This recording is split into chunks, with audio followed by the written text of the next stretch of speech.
London-based fintech company Revolut was started in 2015 by Nikolay Storonsky and Vlad Yatsenko. In 2019, Revolut launched in Singapore as part of its Asia-Pacific expansion. This was followed by launches in Australia, Japan, and the United States in 2020, and this is only the beginning. In the next Founder Stories fireside chat, Martin Mignot, partner of Index Ventures and early backer of Revolut, will sit down with Nick to talk about the company's global expansion strategy and how the service has managed to capture customers at great pace. Without further ado, we'll now join Martin and Nick to learn more about Revolut and its fintech mission. Good morning, everyone in Europe, and good afternoon in Asia. We're delighted to be here today with someone I've been working with for the past few years, and I deeply admire, Nikolay Storonsky, CEO and co-founder of Revolut. Nick, great to see you today. Hi, Martin. Good to see you. Yeah.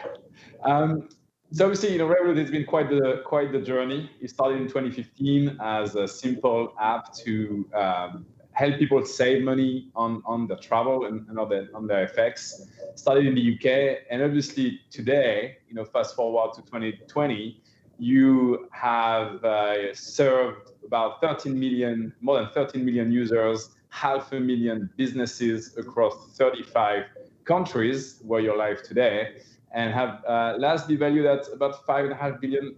So quite the journey. And obviously, at Index, as early backers, we've always been a huge fan. And one thing that really stood out for us when we first met you was your level of ambition. I mean, all the founders we back are ambitious, but I think you kind of stood out even on that level. And one piece was really around the international aspiration. When you meant global, you really meant global. You didn't only mean Europe and US. You really meant the globe. And part of that, Asia was always a critical part of your strategy.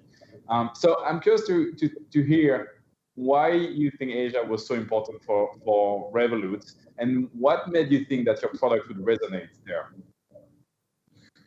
Well, first of all, Asia is a huge market, right? If you rate all countries by GDP, probably a third of world GDP, well, I would even say that not third, is actually more than 40% now comes from Asia.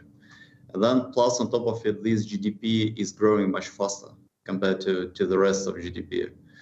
And then our product is actually well suited for Asia as well, given that there are so many countries there are so many currencies, and then there are so many money remittance corridors. Plus on top of it, majority of markets in Asia, they're actually quite lagging behind in terms of financial services. And I think our platform and our product can really add a lot of value to customers in Asia. Yeah. So over the last 2 years, you've launched in Australia, Singapore, and Japan more recently. What have been your experiences in those 3 different markets? I think Singapore was the easiest to launch, right? Japan was the fastest to get license, but then the most difficult to launch. And then Australia, I guess it was somewhere in the middle. But we continue to work on more Asian countries. So we started working on India. We were planning to launch India. We are looking at South Korea, Philippines, and Indonesia as well.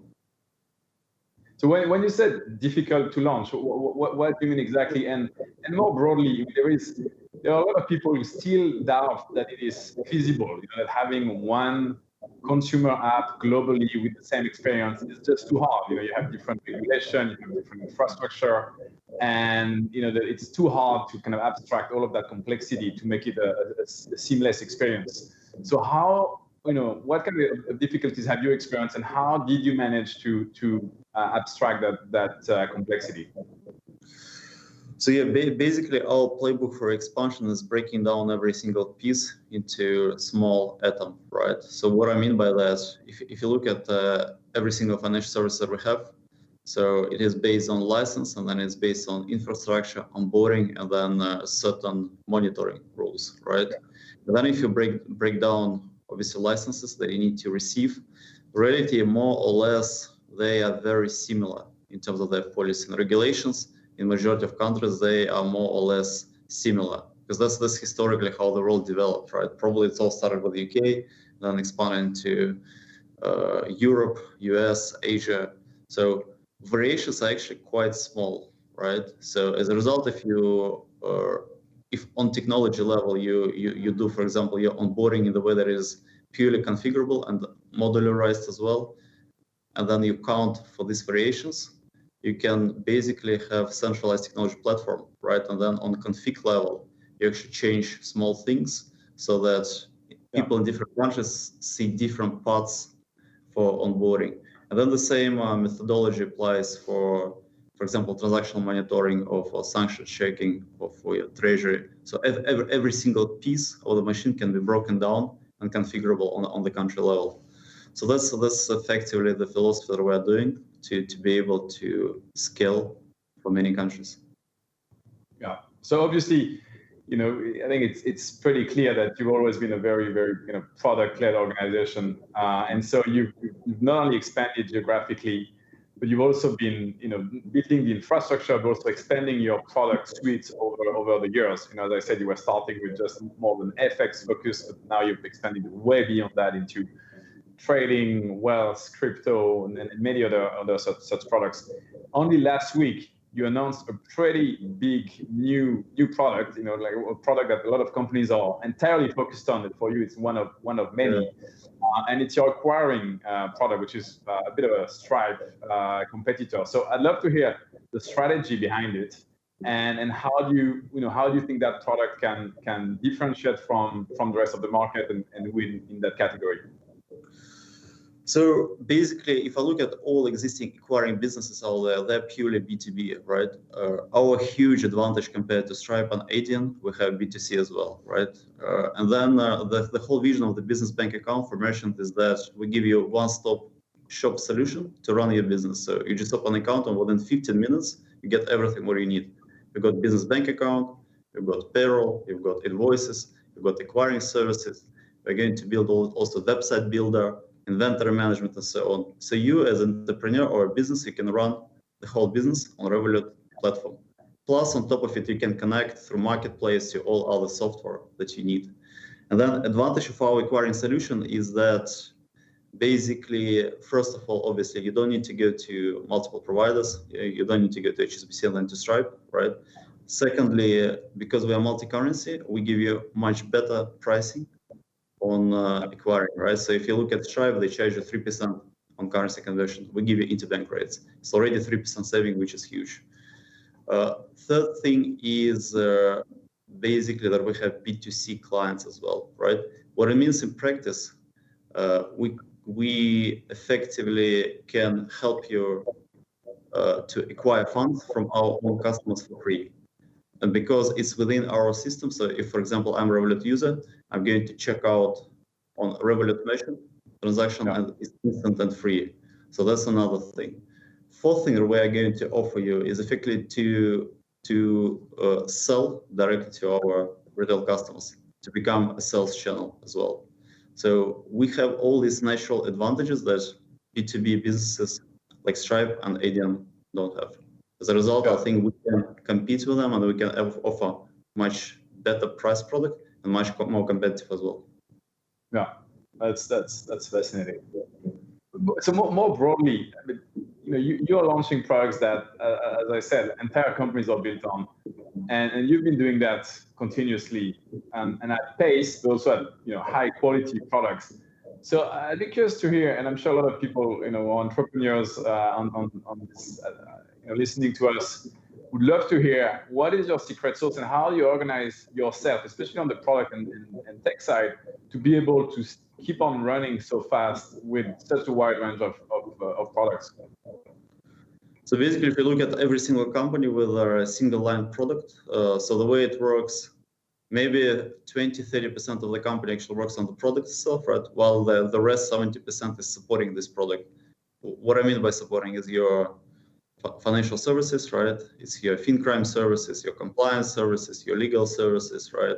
HR, people, and so on. And then the way we build the whole org or the system within the org is that you have all these services, supporting many businesses, right? And then business is effectively run by, well, it's being started by a small team, usually it's 10 people, right? And then if they scale up as a business, they hire more people. As a result, it become 40, 50, 100 people, sometimes 200 people department. Or they all rely on centralized services, which are also kind of, well, in a certain way, modularized, right? So they want to hire people, there is, recruitment services serving them.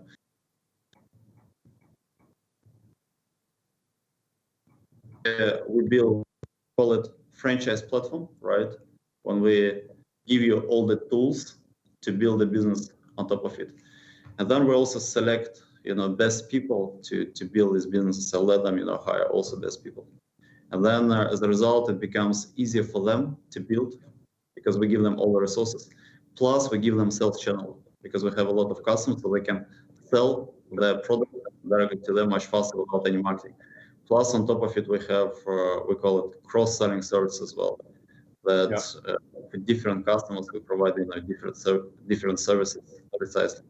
So it just becomes a much better machine compared to a standalone entrepreneur trying to set up a business from scratch.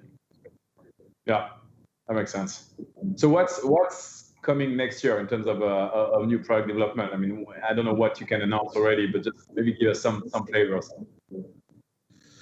Well, quite a lot. We have 8 or 9 bets, new bets in the company. I think one of them already mentioned. So, for example, mentioned platform, I mentioned ads, right? So, want to compete with Facebook and Google by providing better services. What I mean by that is that, for example, if I'm an entrepreneur, right, I want to sell my products. I go to Facebook, I go to Google, and then I have a budget, and then I spend this budget on the ads, right? But spending the budget on the ads does not guarantee me sales, right? So with Revolut, by building a platform when a business can log into business account, download an app called Merchant Advertisement, put a budget, and then people on the retail account, they will see different rewards coming from this, right? And these rewards are specifically targeted for, people, certain people, right? For example, because we also see transactions of all people, right? We can precisely target what they want. Just give you an example. For example, right now I'm in Canary Wharf. There is, Gaucho chain downstairs, right? They can go on the platform, actually put, I don't know, say 10K budget for all the people who are Canary Wharf. If they have a lunch between 12 a.m. to 2 p.m., there is a 50% discount, right? And if I go downstairs and have a lunch in Gaucho, I receive 50% discount funded by marketing campaign. So basically it becomes a much slicker system compared to ads through Google or through Facebook. And our advantage is that because we know transactions, right? So we can much more precisely target customers. Plus, if there is no sale, no commission. Yeah, that's huge. That's super exciting. Maybe one last question. I think we're gonna run out of time in 2 minutes. But you've obviously been mentioning the machine and the infrastructure and the organization. I'd love to hear a little bit more about the people, at Revolut, and I'm sure there are potentially candidates excited about your mission, would love to join you. And in your opinion, what makes someone successful at Revolut? What are the key attributes? Well, key attributes, I guess we try to hire people who are smart, are ambitious, and then experienced on the third place as well. But so sometimes we're hiring young people who are just smart and ambitious, right? So I think people who are successful at Revolut have certain character traits, right? They want to achieve something, they want to build something, and they will not be satisfied with just 10 to 5 job. So I think ambition, smartness, experience. Yeah, and what's been your it's obviously it's been a very intense journey. What's been your key learning as a first time entrepreneur? First time when you build a very successful, very fast growing, pretty unique company. What's been your main learning from that journey? I mean, really, it's all about people in the end, right? So I think I learned a lot how to hire how to manage people. And I think key for success. I mean, there is no standalone like key for success, but I think one of the major ones is really having in your head how to hire, how to look for people, and have recruitment machine being able to support you. Because in the end, everything is being built by people, right? And then if you hire the right people in the right position, plus give them all the best instruments, right? Plus give them motivation to build things. So I think no one can stop you. Yeah, that's great. Well, Nick, thank you so much for having been with us today. Always great to see you. It was a fascinating story, and good luck for what's coming next year. And have a good break. I think you deserve it. Thanks, Martin. See you. Thanks, Nick. Ciao. Valuable insights there into the aggressive global expansion plans that Revolut is undertaking in order to continue to reach more underserved customers.